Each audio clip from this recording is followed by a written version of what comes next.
I was sleeping with a gun in my hand. We had police was called multiple times, getting people out of one of our company houses. It was crazy stuff going on. We regrouped and we ended up coming to another state, and we have another business there, and regrouping and trying to go through all of the craziness that was going on, and so I still, in this time, I got baptized, but I wasn't going to church. I was against church. I was against religion. But when I came into this other state, something got into me, and I just decided to go find a church. And I found this church, and I started going on Sunday. I was a couple minutes away from where I was. And the first day there, the pastor comes up and say, "Hey, what do you do?" And we're like, "Hey, we do construction." And he's like, "Oh, I got somebody to meet." And first thing, boom, "Hey, we're doing this addition onto the church and on this kitchen." And this older guy, he's in his 80s, and man, he's like, "Hey, come let me, come, I'll show you. I show you what's going on." And outside, and it's like, it's still grass, right? They haven't done a single thing. And and then the next thing I know, I'm doing the foundation, and here I am to help them with this addition, getting it going, and on this church, right? So I go to church. I'm going to church every Sunday, and then we end up moving out to a different location. My wife had family here because I lived here before in this other state, and so my wife had family here, so we moved about 45-50 minutes away from that church, and I can't remember how long. Probably going to that church for a couple months, and so even when we moved over here, I was still kind of driving because I got it inside me for some reason that I wanted to go to church, and I kept going to that church. Well, a couple months later, for some reason, I wanted to get baptized. I had this feeling I wanted to get baptized again, and I originally, because I was Lutheran, everybody, all the different churches talk crap about each other. They all talk crap about each other. In the Lutheran church, it was like sprinkled over your head when you got baptized. And I knew it did something, right? I knew it did something because the dreams were just interesting, right? And it was just never experienced anything like that with the dreams after baptism. So I'm like, and all this stuff was coming at us, and just evil people, just all kinds of things. We can get into that later, but it just all kinds of crazy stuff was going on, and I just had it in my heart. I wanted to get baptized, and again, but I wanted to be dunked, because I never counted, even though I was dunked as a Mormon, they dunk you under the water in Mormon baptism.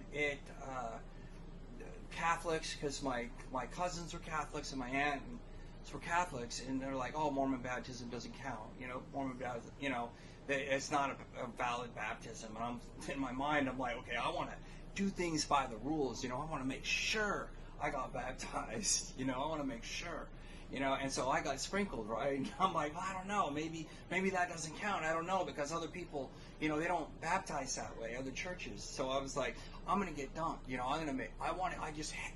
and when I do something, I really do it. I go all the way, and I'm like, I want to get baptized right now. And I wouldn't have cared. So you can baptize me in a mud puddle. I was like, I don't care. I want baptized. I want dunked. I want to make sure I'm baptized. And so it's Sunday, and we go to church, and that day I decided I want to get baptized. And I am a person that just, when I want something, I want it now. I want to do it now. I just 100%, I'm doing it now. And so the church is over, and I try to get a hold of the pastor of that church. And I knew a couple pastors in that little town, right? And the guy doesn't call me back. He knows what I want, because I'd already told the other dude, the other guy there, the older guy, had helped do the addition on the church. And I've done a lot for this church, right?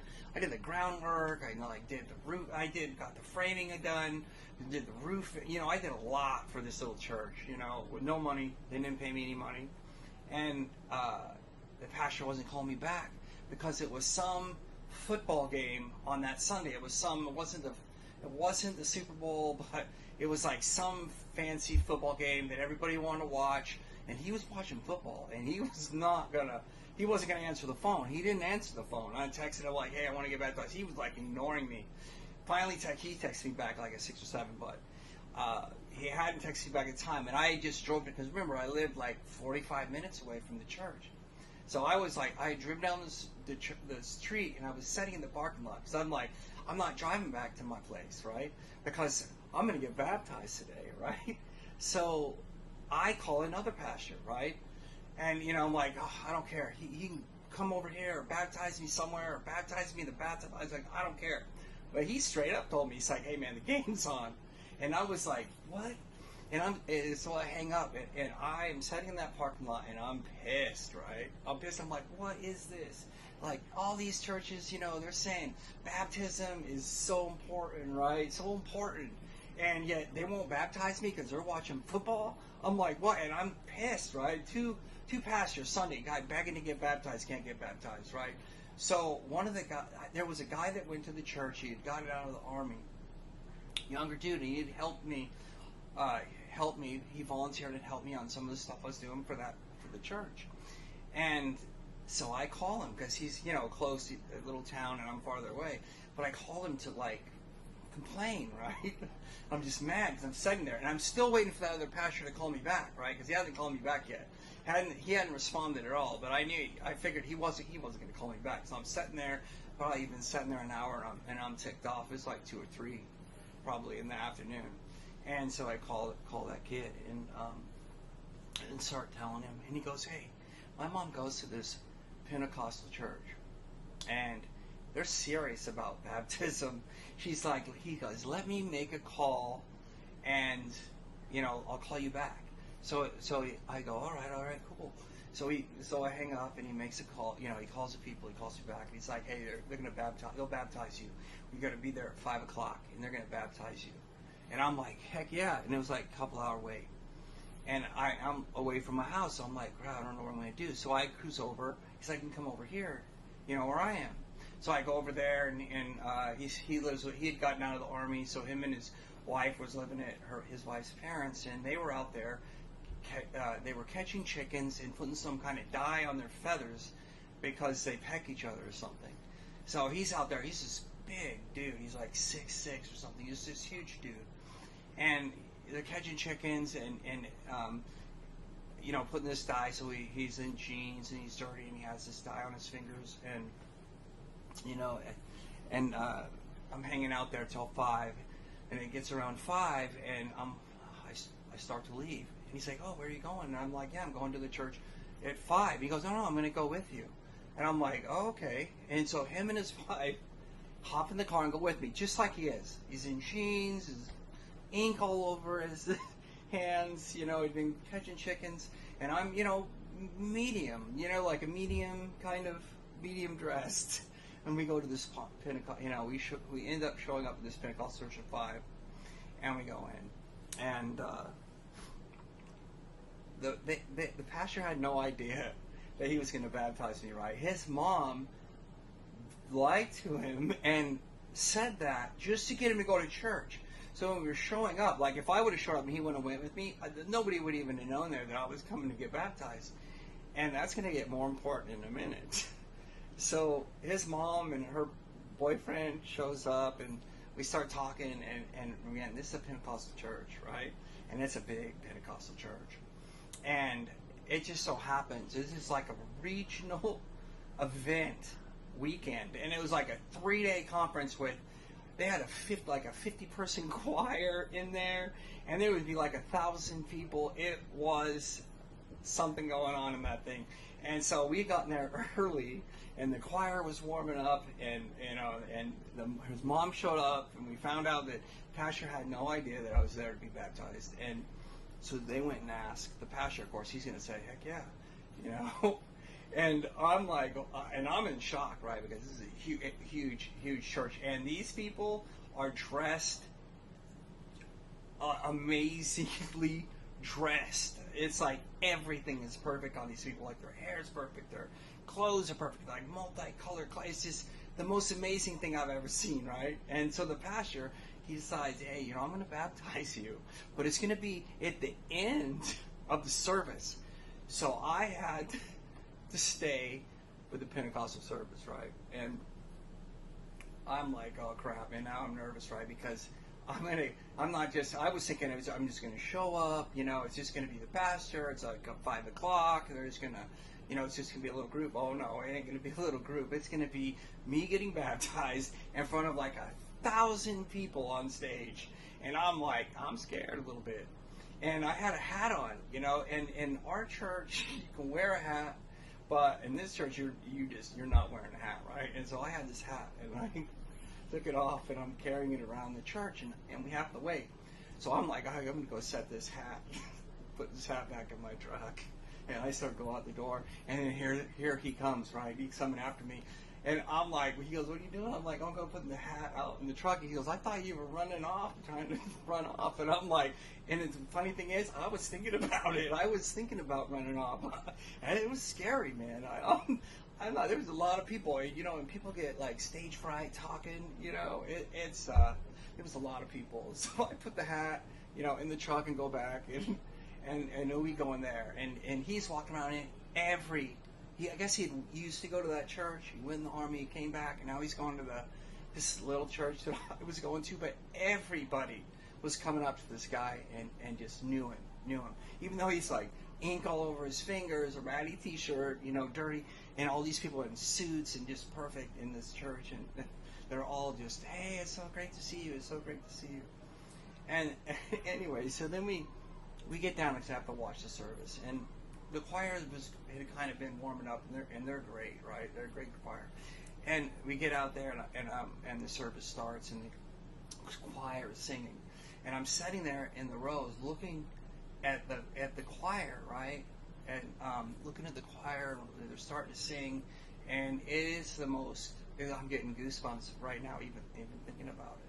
But they were the most beautiful sounding choir I had ever heard in my entire life, right? I've never heard such a beautiful. I sat there in the audience of the congregation, looking at the choir, and in my head, I thought, this must be what heaven is like.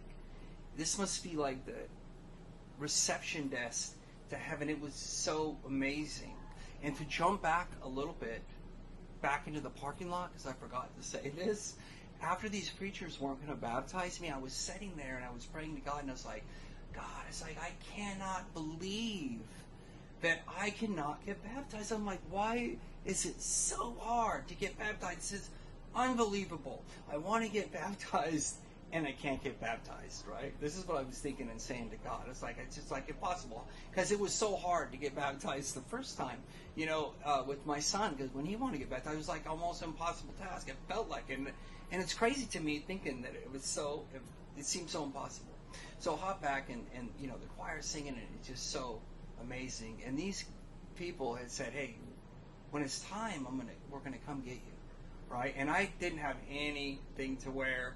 I was thinking, okay, I'm just getting baptized in my clothes. I'm just going to drive home wet. I don't care, because I'm going to get baptized.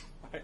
So, I'm sitting there, and they come up and they, grab me, and there's people in front. They're, have their hands up, and they're, praising Jesus. And there was this crippled guy with crutches. He was standing up, and everybody's kind of bouncing and praising Jesus. It was just amazing. I never experienced anything like it in my whole life. It was overwhelming. And this guy that had brought me here, he talks to spirits, right?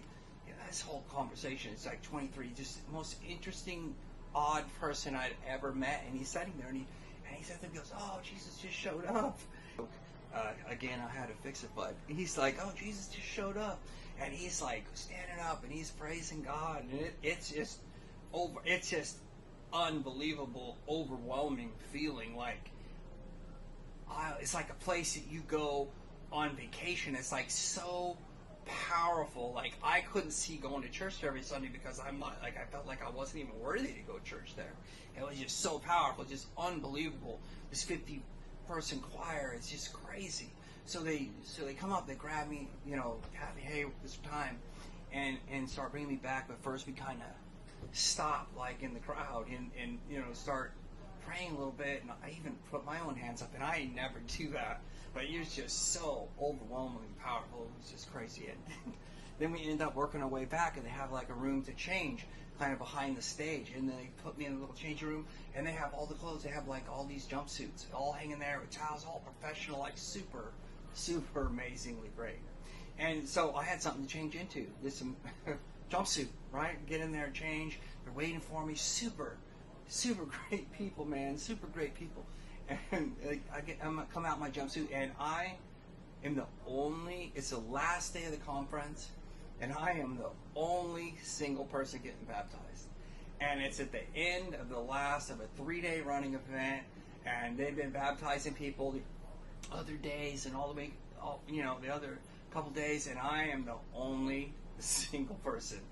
And I'm scared, right? Because I'm thinking, oh my God, I got to walk out here. Everybody, there's only me. And I'm like, everybody's looking at me, like 1,000 people out there. And I'm like, I'm scared. Because I'm just like, ooh, I almost wanted to run. I was like, oh, I can't do this. It's too scary.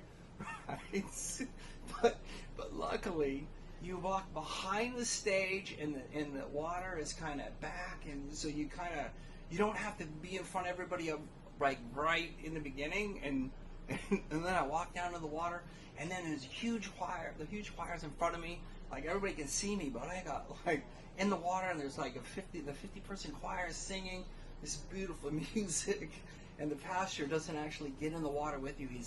He's outside the next to you, kind of standing outside, and then grabs me and baptized me, like picks me up, and it was crazy. I was just going. But anyway, they have a picture of it, and it keeps going off on me. They have a picture of me coming out of the thing, out of the baptismal deal, and I'm like, holy cow, this is just crazy. And I go back and dry off. They come out with this like certificate, like, hey, look at this. I got a certificate to get baptized. And I dry off, I get back in my clothes, and I go home, and I'm thinking, driving home, I'm thinking, wow, I just can't believe that the day ended up like that. I was at church, wanting to get baptized, sitting in the parking lot, asking multiple preachers, won't baptize me, just sitting there angry, calling this guy and telling God, praying, talking to God, saying, dang it, I can't believe it's so difficult, and I'm pretty sure I used the word, it's so impossible to get baptized. How can it be this impossible to get baptized? And then God gave me, says, oh yeah, you want to get baptized? I'm going to get you baptized. I had the baptism. It's giving me goosebumps right now. That baptism was fit for a king. A king couldn't have been baptized better than I was baptized. He's like, you put in the effort. You're sitting in the parking lot. It's the third time you've been baptized, making sure you got baptized right. You're getting baptized every way. And he says, I'm going to give you the best baptism. Anyway, it's like, I'm going to give you the best baptism of, I don't even know that anybody's ever been baptized that nice. The people the other days, they all got baptized, but it was only me. It wasn't like a whole line of people and they were rushing you through. It was like that setup was just for me. I was the only one. God showed me that, you know what? He's listening. You can get. It was amazing. It was amazing, and I'm never gonna forget that baptism. It really opens your eyes that God listens. And anyway, that's my baptism story. I hope you guys enjoyed it.